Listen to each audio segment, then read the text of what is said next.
ایک شخص گھر آیا تو اس کی بیوی نے کہا، ہمارے غسل خانے کے پاس جو درخت ہے اسے کٹوا دو۔ میری غیرت گوارا نہیں کرتی کہ جب غسل کر رہی ہوں تو پرندوں کی نظریں مجھ پر پڑے۔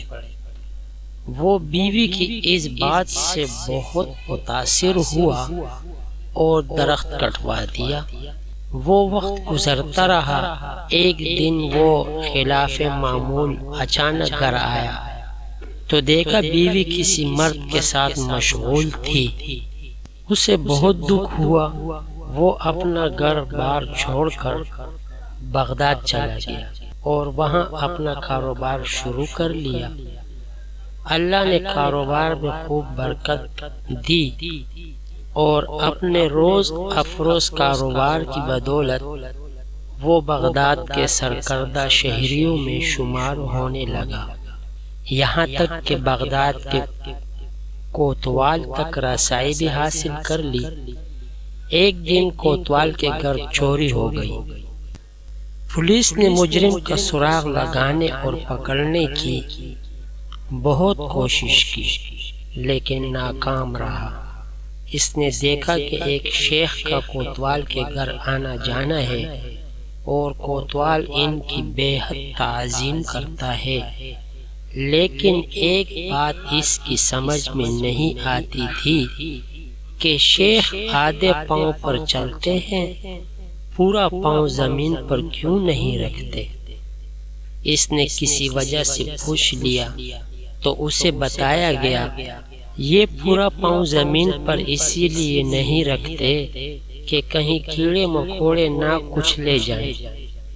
وہ شخص فوراً کوتوال کے پاس گیا اور اسے کہا، جان کی امان ہو تو عرض ہے، آپ کی چوری اسی شیخ نے کی ہے۔ جب تحقیق کی گئی تو مال مسروقہ اسی شیخ سے برآمد ہوا۔